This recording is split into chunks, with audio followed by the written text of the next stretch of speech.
veces este proceso se puede llegar a descontrolar, dando lugar a células anormales o dañadas, las cuales tienen unas características definitorias que nos pueden ayudar a identificarlas, así como nos pueden dar lugar a dianas para atacar la enfermedad.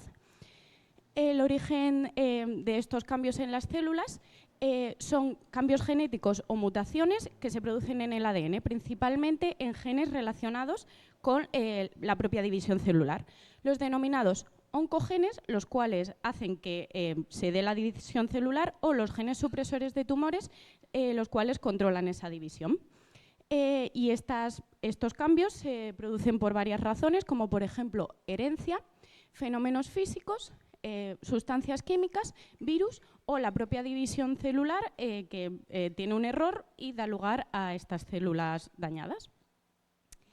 ¿Cómo afecta esto a la población? Pues, según la Organización Mundial de la Salud, el cáncer actualmente es la segunda causa de muerte. Sin embargo, las predicciones apuntan a que a partir de 2030 esta será la primera causa de muerte en países desarrollados. Pero no solo tenemos que ver cómo de habitual es, sino también cómo afecta, ya que el cáncer no solo es un problema físico para el individuo, sino que también afecta a otros niveles, como por ejemplo económico, ya que hacer frente a la enfermedad o a sus secuelas puede llegar a suponer un 20% de la renta anual del individuo. En el caso de España es entre un 8 y un 10% de la renta anual. Incapacidad laboral, porque el cáncer y sus secuelas hacen que seas menos productivo y se traduce en reducciones de jornada para hacer frente a esas secuelas o a los tratamientos. Y deterioro de las relaciones, porque el cáncer puede llegar a llevarte a tener que adaptar tu entorno físico y además a tener que crear nuevas dinámicas familiares y sociales si se requieren cuidados. Es por estas razones, por lo habitual que es, por su frecuencia, por su impacto socioeconómico, que merece la pena seguir investigando y desarrollando nuevas maneras de hacerle frente. Como ha mencionado mi compañera Elena, por todo esto hay que desarrollar nuevas terapias e investigar para poder tratar todos los tipos de cáncer. Son un montón, hay muchísima variedad, entonces siempre es necesaria la investigación. En esta charla vamos a centrarnos en una terapia en concreto, que son las vacunas, pero bueno, antes de empezar con las vacunas, una rápida revisión a las terapias contra el cáncer actuales, que son la cirugía, de extirpando simplemente el tumor para los tumores más pequeños que se pueden quitar, la radioterapia y quimioterapia para tratar, eliminar los tumores con radiación y químicos respectivamente, que son casi las más conocidas. También tenemos la terapia hormonal, solo para cánceres que dependen de la producción de hormonas. Consiste la terapia hormonal en parar la producción de hormonas del propio paciente. La inmunoterapia, que consiste en estimular el sistema inmune del propio paciente para que sea él quien luche contra el tumor. Y aquí entran las vacunas, que es lo que veremos hoy. Y la terapia génica, que es solo para cánceres que son producidos por una mutación genética o varias, ya que consiste en corregir esa mutación genética en el paciente. Centrándonos en la inmunoterapia, en este caso en las vacunas, que es lo que vamos a ver hoy con nuestro caso práctico y con Python, hay muchos tipos, se están investigando un montón de estrategias, cada día hay más, en ensayos clínicos y en investigación hay cada día más. Os voy a mencionar aquí las más relevantes como las más innovadoras, pero en bibliografía podéis encontrar un montón. Para empezar, por ejemplo, tenemos los antígenos, que son las vacunas que conocemos todos, son partes de un tumor o proteínas o lo que sería el equivalente a cualquier vacuna normal contra un virus, que es un virus debilitado o una parte del virus o algo así, pero cogiendo una parte del tumor, la inyectamos en el paciente, el sistema inmune de ese paciente aprende que esa parte, esa proteína del tumor es algo malo y ya lo reconoce y va a atacar al tumor del paciente. Luego, por ejemplo, también tenemos virus modificados que pueden tener, por ejemplo, genes de apoptosis, que son genes que, si están en una célula, programan una muerte en esa célula. Entonces, estos virus meten esos genes en las células del cáncer y esas células acaban muriendo por tener ese gen.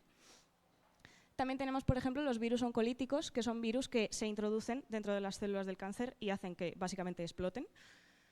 Los anticuerpos monoclonales, que son anticuerpos creados en laboratorio, son específicos, lo que hacen es ir a las células del cáncer, del tumor, y marcarlas para así llamar a nuestro sistema inmune y que nuestro sistema inmune las reconozca y vaya a por ellas.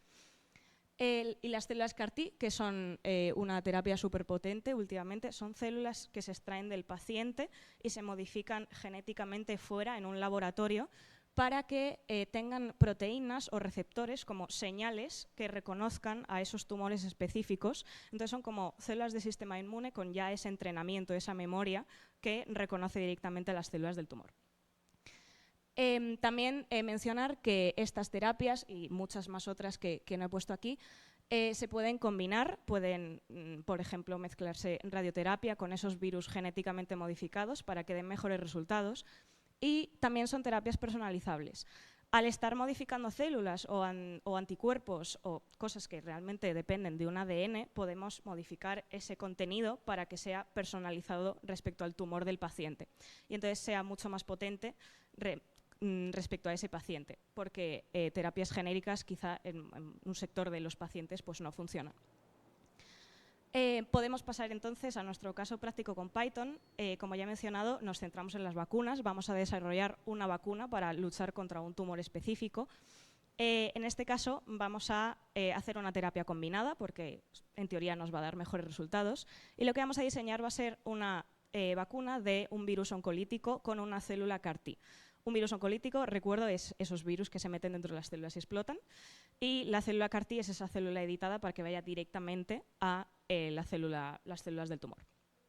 Pero antes de empezar, este es el caso práctico, para fabricar el virus oncolítico eliminaremos esas bases del gen E1 y también cambiaremos una letra en la posición 2021, una C por una T, esto lo vamos a ver después.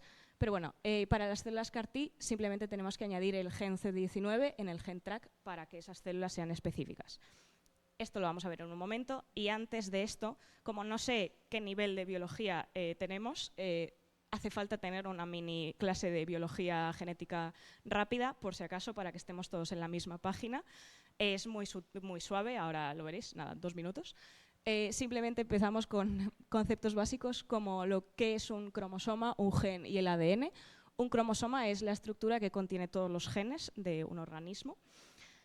Un gen es el segmento de ADN que determina un rasgo, como podría ser, por ejemplo, el color de nuestros ojos. Y el ADN, que es lo que compone al gen, es simplemente la doble hélice formada por bases que es una string que determina ese color de los ojos. Esta es la string del ADN, está formada simplemente por 4 letras, es una combinación de la A, la T, la C y la G. Y lo curioso aquí es que siempre van por parejas, la A va con la T y la C tiene que ir con la G. Pero, ¿cómo llegamos de una string de 4 letras a ese color de nuestros ojos? Pues el ADN da lugar como a su hijo, que es el ARN, el cual simplemente tenemos que saber hoy que es una hélice simple y que en vez de una T tiene Us, y además es complementario al ADN padre del que viene. O sea, si en el ADN hay una G, en el ARN habrá una C. Y es este ARN el que da lugar a la proteína, y es la proteína la que tiene ese color de los ojos, o sea, el verde, el azul, el marrón, el que sea. Pero, ¿qué pasa si el ADN está defectuoso o está mutado? Que en el ARN se verá afectado, ya que es complementario, esas letras cambiarán también en el ARN, y en el peor de los casos la proteína también está afectada. Entonces ese color de nuestros ojos, pues no sé qué será, pero será extraño. Existen un montón de mutaciones, pero para el día de hoy solo necesitamos saber 2, que son la sustitución o knock-in, que consiste en editar una letra o varias metiendo otras diferentes en su lugar, o la deleción o knockout, que consiste en quitar letras y no introducir nada en su lugar. Y finalmente os tengo que contar un poquito sobre CRISPR, que es básicamente el corta y pega del ADN, que es la herramienta que vamos a utilizar para el caso práctico, para editar esas células y ese virus de nuestra vacuna. Y Cas es esta proteína feliz, es Cas, la cual lleva en una mano una guía de ARN que le dice dónde cortar y en la otra mano un molde de ADN que le dice qué poner en ese sitio que ha cortado. Entonces, si este es nuestro ADN original, la guía, por ejemplo, podría ser esta, la cual, si os fijáis, es complementaria a esta parte de aquí, de este ADN. Y el molde, por ejemplo, la Cas cortaría aquí y aquí, y el molde, por ejemplo, podría ser este, que parece igual, pero si os fijáis, tiene esta letra cambiada. Es otro color, es otra letra. Entonces, como he dicho, Cas cortará ahí y ahí, ya que la guía le dice que lo haga ahí en esos sitios, y si tiene un molde de ADN, introducirá esa nueva letra en el ADN haciendo una sustitución o knock-in. Pero en la clínica hay dos casos, y es que Cas puede no llevar un molde. En ese caso, no introducirá nada en ese sitio que ha cortado y se producirá una deleción o knockout porque no vamos a introducir ninguna letra nueva. Y ahora sí que sí, ya por fin podemos pasar al caso práctico, ya sabemos todo, tenemos claras todas las herramientas que necesitamos. Como he comentado, vamos a hacer ese virus oncolítico y esas células CAR-T cambiando con CRISPR estas letras, estas bases, estas en el caso del virus y el gen CD19 en el GenTrack. ¿Cómo vamos a hacer esto? Por supuesto con Python, porque estamos en la PyCon, si no, pues no estaríamos aquí dando esta charla. Tanto los códigos como los archivos, todo lo necesario para el caso práctico y también las diapositivas de esta presentación las podéis encontrar en este GitHub. Y nada, vamos a revisar rápidamente el main de este código. Es muy sencillo. Primero simplemente nos pide el archivo FASTA, es un tipo de archivo de texto que ahora os enseñaré. Es simplemente un archivo plano, normal, pero es el tipo de archivo que se usa en ADN, en clínica, en investigación y tal, para ADN, biología y tal. Y simplemente el código lo abrirá y tiene una primera línea que es de información y tal, simplemente va a omitirla, va a ordenar el archivo de tal forma que tengamos esa string seguida de 4 letras, esa string larga de 4 letras de nuestros genes. Y después nos pedirá qué es lo que queremos hacer en ese gen que le hemos dado. El tipo de mutación, si es un knock-in o un knockout. En el caso de un knock-in también nos pedirá si es simplemente cambiar una letra o si es añadir un gen entero. Y en todos los casos nos devuelve la guía de ADN, la secuencia mutada y el molde de que necesita CRISPR para trabajar. Como os decía, el formato FASTA es simplemente un archivo de texto. Lo podéis encontrar en cualquier base de datos biológicos, pero bueno, aquí os dejo creo que la más conocida, que es la del NIH. Simplemente, si lo buscáis aquí, os encontraréis el gen. En este caso, el P53 es el que vamos a usar en un momento. Y aquí, en opciones de guardar, simplemente le tenéis que seleccionar el formato FASTA y listo. También en el código tenemos un par bueno, esta función accesoria y este es el output que nos da, como os he dicho, de cada gen que editemos con este código para hacer CRISPR, nos da la secuencia mutada, nos da la guía, que tenemos esta función de aquí, es esta. Como os he dicho, la guía es de ARN, el ARN tiene que ser complementario al ADN y en vez de test tiene US, es simplemente lo que hace esta función, cambiar por la complementaria. Y también nos da el molde. Entonces, para hacer nuestro virus oncolítico, lo primero que tenemos que hacer es eliminar las bases de la posición 2496 a 3323 en este gen E1. Si este es nuestro gen original, vamos a eliminar este trozo de aquí. Estas serían las letras que queremos quitar. Entonces, no va a haber ADN ahí más. Si esta es la función que vamos a usar, es la de knockout, porque estamos haciendo una deleción, un knockout. Simplemente nos pide la posición inicial que queremos y la final, o sea, a dónde queremos cortar, y nos devuelve la guía de ADN. Bueno, la guía es ADN, luego la función es accesoria, la cambiará a ARN. La guía simplemente es de dónde a dónde queremos cortar. La secuencia mutada es la secuencia original menos ese segmento que vamos a cortar, y el molde, como podéis ver, es nada porque es un knockout, no vamos a meter nada en esas letras que hemos quitado. Entonces, aquí tenéis el ADN original, en rosa podéis ver las letras que queremos eliminar, La guía, si os fijáis, es complementaria a lo que queremos cortar y no hay molde de ADN porque no vamos a meter nada. Así quedaría el ADN mutado, si os fijáis, justo acaba donde hemos empezado a cortar y esto es la continuación después de esa posición 3323 que nos interesaba. Continuamos, para el virus oncolítico, además tenemos que cambiar esta C por una T de la posición 2021 para que sea específico de ese cáncer que nos interesa y se meta a las células y exploten las células. Si este es nuestro gen E1 original, vamos a cambiar esta letra de aquí por esta. Será la C original y esta la T que vamos a poner. Entonces, para esto tenemos esta función que es un knock-in. Vamos a cambiar esa letra, es un knock-in single porque es como una letra por otra simplemente. No vamos a introducir ningún gen nuevo ni nada, simplemente vamos a cambiar la C por la T. Y de nuevo nos pide la posición numérica de esa letra que va a cambiar y nos pide también la nueva letra que queremos introducir en esa posición. Entonces, la guía será esa secuencia del gen normal con un +- 25 de la posición de la mutación. Esto es para que sea más específico, porque si metemos solo una letra, pues CRISPR va a cortar en un montón de sitios, porque esa letra está en un montón de sitios en el ADN. Entonces, simplemente cogemos un +-25. Por simplificar, en clínica son bastante más para asegurarnos de que está cortando en el sitio correcto. La secuencia mutada será simplemente esa secuencia del gen, pero con la nueva letra en esa posición. Y el molde es esa secuencia mutada +- 25 posiciones, que es las posiciones que hemos cortado, pero con la letra nueva. Entonces, aquí podéis ver nuestro ADN original. En rosa está subrayada lo que cortará la guía. Como aquí veis, está la guía aquí. Esta posición, esta C, es la que queremos modificar y este sería el molde, que es igual la guía, pero con esa T nueva que vamos a introducir. Entonces, así quedaría el ADN mutado, como podéis ver, es igual que el ADN original, pero con esa T en lugar de la C en la posición 2021. Y finalmente vamos a hacer la célula CAR-T, que para hacerla específica para este tipo de tumor, simplemente tenemos que añadir el gen C19 en el gen track de las células. Entonces, si este es nuestro gen track original, el mutado será simplemente el gen más ese C19.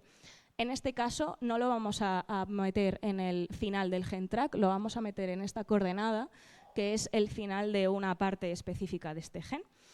Entonces, para ello tenemos esta función, que es un knock-in, pero de un gen, no cambiamos una letra, sino que introducimos un gen entero. Y nos va a pedir de nuevo la posición, y en este caso nos va a pedir también el archivo FASTA del gen, porque vamos a introducir una secuencia más grande, entonces nos pide como ese gen en archivo FASTA también. Igual que antes, lo abre, lo lee, tal, lo prepara para que sea una string. Y simplemente la guía será, ahora tenemos un +-10 porque, es realmente arbitrario. De nuevo, en clínica se hacen más posiciones, es simplemente +-10 porque así tenemos un espacio donde corta y para meter nuestro gen. El molde será simplemente esa guía las +-10 posiciones de la guía más la secuencia del gen que queremos introducir, que es la del CD19. Y la secuencia mutada será simplemente esa posición de la mutación con la secuencia nueva, el gen original, pero con ese gen introducido nuevo en nuestro gen track. Entonces, aquí podéis ver si este es nuestro ADN original. Aquí tendríamos el inicio de la guía. Aquí tenemos la guía que es complementaria, como siempre, a donde queremos cortar. Y en el molde tenemos este inicio de la guía y todo esto es el gen CD19 que queremos introducir. Aquí podéis verlo mejor, este es nuestro ADN original. Justo aquí cortaría la guía para decir que introduzcamos el gen nuevo, que es esto que veis subrayado en azul. Y ya teniendo todo esto, simplemente tenemos que sintetizar este CRISPR, estas proteínas, lo que nos ha dado Python, simplemente ir al laboratorio y sintetizarlo para modificar genéticamente los virus y las células con los que el sistema CRISPR va a trabajar. y tratar al o la paciente con estos virus y células modificados para tratar ese tumor. Vale, pues ya hemos visto la teoría y ahora vamos a ver cómo podemos llevarlo a la práctica. Lo primero que tenemos que saber de nuestro caso específico es que vamos a entrar en la industria farmacéutica, que es una industria muy regulada debido al riesgo para la población que puede suponer sus productos si alguno de estos falla. Es por eso que lo primero que debemos hacer es idear una estrategia de regulación y comercialización para asegurarnos que cumplimos con todos los requisitos que se nos exigen. Para esta estrategia de comercialización y regulación debemos tener muy claro qué es nuestro producto y dónde vamos a venderlo. En función de la respuesta a estas dos preguntas, se nos requerirá unas cosas u otras. Diferentes organismos regulatorios, como la Food and Drug Administration en Estados Unidos, la Agencia Europea del Medicamento o la Agencia Española de Medicamento y Producto Sanitario, nos ayudarán, o mejor dicho, nos controlarán a que estamos haciendo las cosas bien. Entonces, este caso, ¿qué es nuestro producto? Pues según la definición de la Agencia Española de Medicamento y Producto Sanitario o la AEMS para los amigos, en nuestro caso es un medicamento, más concretamente un medicamento de terapia avanzada. Como tal, lo que se nos exige son requisitos de calidad, seguridad, eficacia, que esté bien identificado y que esté acompañado de información clara, precisa y accesible. Para cumplir estos requisitos nos apoyaremos en legislación y guías técnicas, así como en un sistema de calidad robusto que en industria farmacéutica se llaman buenas prácticas o GXP, del inglés Good Practices. También debemos seguir un proceso específico para su desarrollo y para acabar en la comercialización, que luce más o menos así, en el cual tendrá diferentes fases en el que iremos probando diferentes características del producto en poblaciones de diferente tipo y tamaño. Primero tenemos una fase preclínica en la cual debemos probar nuestro producto en cultivos celulares y en animales. Luego tenemos una fase clínica que son ensayos clínicos en los cuales probamos otras características en poblaciones humanas de diferente tamaño. Y por último tenemos la fase de comercialización, que aquí no se ha acabado el trabajo, sino que tenemos que seguir monitorizando por cualquier problema que pueda surgir una vez se está distribuyendo. Como he dicho, tenemos que basarnos en el sistema de calidad, las GXP, las cuales, dependiendo del ciclo, se llamarán de una manera u otra, Good Laboratory Practices o buenas prácticas de laboratorio, buenas prácticas clínicas, buenas prácticas de distribución y, bueno, esto es GVP, que son buenas prácticas de vigilancia, y las buenas prácticas de fabricación. Pero, ¿por qué es importante esto? Esto puede parecer mucho trabajo, y lo es, pero tenemos que saber siempre y tener muy presente por qué estamos haciendo lo que hacemos. Bueno, a lo largo de la historia de la industria farmacéutica se han ido sucediendo muchísimos eventos, los cuales han dado lugar a estas buenas prácticas y además han demostrado su importancia y eficacia. Esta es una historia que está plagada de eventos, desde muertes, canibalismo, secuelas de por vida, asesinatos en serie. Entonces, es importante siempre saber por qué estamos haciendo, aunque a veces pueda ser un poco fastidioso tener que seguir tantas normas. Pero quiero dejar aquí una frase de Jorge Santayana. Aquellos que no pueden recordar su pasado están condenados a repetirlo, porque siempre tener muy importante qué es lo que ha pasado para no repetirlo. Así que aquí finaliza nuestra charla y sí que queremos que os quedéis con 3 puntos claves de ella, que es que el cáncer supone un problema en crecimiento y produce un gran impacto socioeconómico. Herramientas como Python pueden ofrecernos nuevas terapias contra esta enfermedad y siempre debemos tener en cuenta los diferentes requisitos para la comercialización si queremos que estas terapias puedan llegar al público y puedan salvar vidas. Muchas gracias.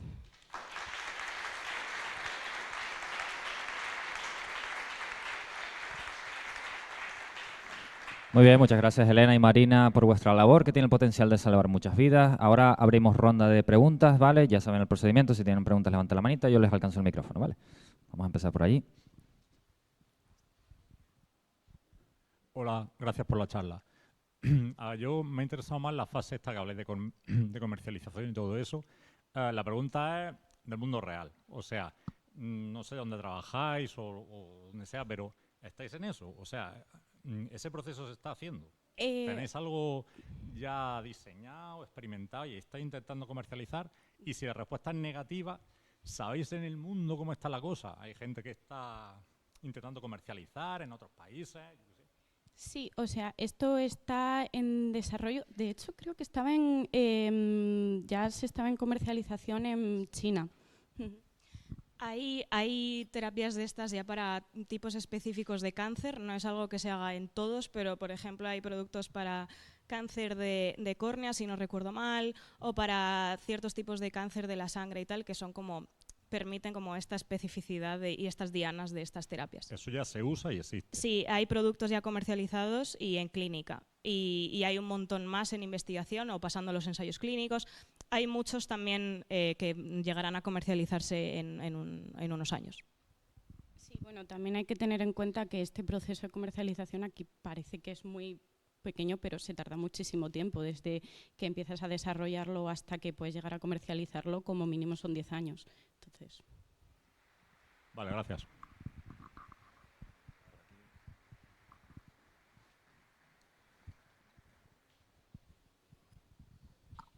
Hola, muchas gracias. Voy a confesar que mi pregunta viene desde la más profunda ansiedad.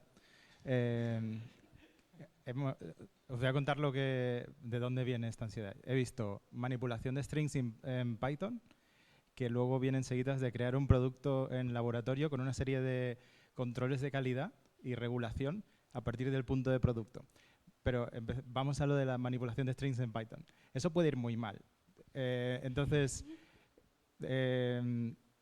¿Hay algún tipo de regulación, control de calidad añadido? ¿Hay librerías que ya están hechas y súper testeadas, algo así, para tener un poco más de confianza en el resultado de esa parte del proceso y bajarme la ansiedad?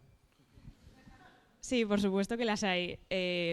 Como bien ha comentado Elena, en este proceso de regulación se ve todo, se ve desde el primer experimento que ha tenido que hacer el investigador o quien haya descubierto este virus, esta célula o lo que sea. Entonces, en realidad no son tanto librerías o códigos como tal, sino que hay directamente herramientas para hacer este CRISPR, diseñar este CRISPR en un ordenador o en un sistema de laboratorio. Y está súper certificado, y más si al final este es un ejemplo que es de estar por casa, que hemos hecho nosotras para ver como el potencial de Python diseñando vacunas y tal.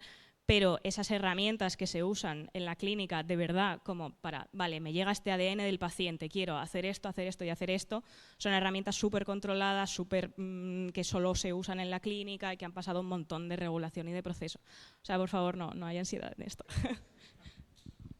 También dejar claro que al pasar por las diferentes fases de preclínica a clínica tienes que presentar todos esos resultados a un organismo regulatorio, y si se te han muerto todos tus sujetos, pues no te van a dejar pasar a la siguiente fase. Está bien saberlo. Siguiente pregunta. Solo por continuar con la ansiedad. La pregunta es si vuestra opinión personal es si creéis que hay un límite en el open source y en la divulgación científica relacionada con todos estos temas, asumiendo que la tecnología cada vez va a ser más accesible, más barata, y que el potencial de crear una vacuna también implica crear un virus. Ahí entra mucho en todo esto, que está también muy regulado y muy introducido, el código ético. Entonces, evidentemente, estas herramientas pueden utilizarse para crear virus y pandemias y terror, pero al final estas herramientas, este código, aunque sea open source, quiero decir, después, si vosotros ahora os vais a casa y lo intentáis hacer, necesitáis como todo el laboratorio y todas las células y todo en plan. Alguien realmente de la calle de, wow, voy a hacer el mal, muajaja, no va a llegar a su casa y va a poder hacer esto. Al final son herramientas, y el CRISPR y tal tienen cierta complejidad, realmente gente con muchísima experiencia en un laboratorio incluso tampoco lo conseguiría. Son como gente con un montón de experiencia, un montón de conocimiento y al final también trabajando con médicos en un hospital, que es donde se puede usar esto legalmente. Quiero decir, también hay un montón de leyes, un montón de normativa para esto. Entonces, evidentemente, bueno, yo por lo menos creo que Elena, también hablo por mi compañera, estamos súper a favor siempre del open source, pero en este caso no es simplemente como tener el código o tener la herramienta. También necesitas pues toda esa parte de estar en una institución, en un hospital y evidentemente pues legalmente en realidad solo se puede usar para curar pacientes o tratamiento. Tampoco la ley permitiría matar a nadie.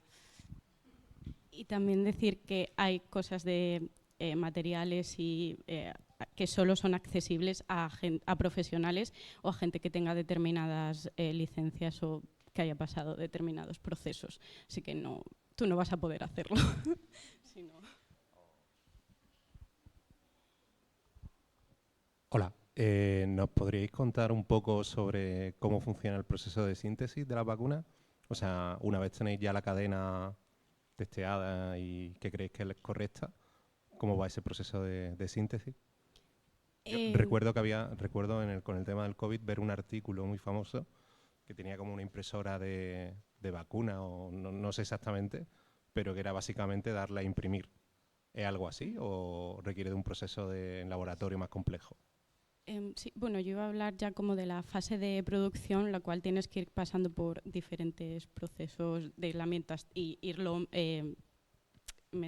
mezclando, por así decirlo, con diferentes sustancias para poder meterlo, pero lo de la impresora no sé. A ver, sí podría ser rollo compararlo con una impresora.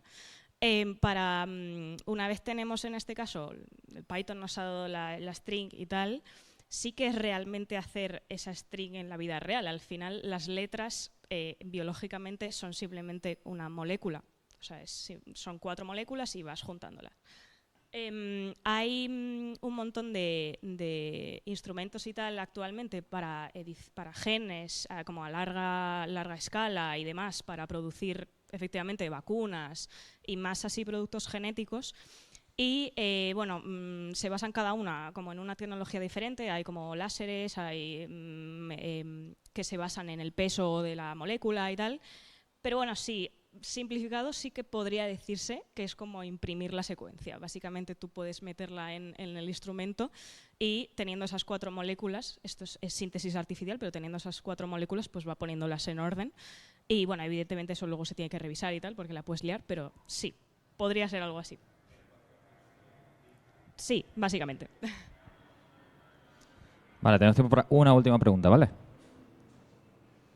¿Quién de los dos quiere? Venga, vale. Bueno, en primer lugar, daros las gracias por la charla y felicitaros porque es un tema muy complejo, yo creo, y que no todos tenemos mucho contexto y lo habéis llevado como a un mundo muy, muy sencillo. Y mi pregunta va un poco porque generalmente yo entiendo las vacunas como algo preventivo para cuando tienes la enfermedad. Y esto no lo he entendido como algo preventivo, sino algo para solucionar el propio cáncer. ¿Tiene también cabida como algo preventivo y se podría desarrollar algo para identificar la propensión al cáncer y actuar antes de tenerlo? Sí, de hecho, aquí nos hemos centrado, como has dicho, en el tratamiento, pero todas esas vacunas y esas terapias hormonal, tal, demás, también sirven para cánceres, antes de que tengas el propio cáncer. Si no recuerdo mal, había un ejemplo precisamente de esto, preventivo, para cáncer de colon. En gente que a lo mejor tiene antecedentes o que pues sí, tiene como esa predisposición, sí que había una vacuna, si no comercializada, estaba por lo menos en ensayo clínico, que era preventiva. También lo que he comentado de que las células cancerosas tienen características diferentes, una de esas características es que expresan proteínas o tienen en su superficie proteínas que pueden ser diferentes al resto de células. Entonces tú, si sabes cuál es esa proteína, puedes decirle a tu sistema inmune, ataca esto. Entonces cuando se produzca esa célula, la va a atacar y ya no se va a extender, ya no se va a convertir en un tumor y no va a irse a otros tejidos. Y ya está.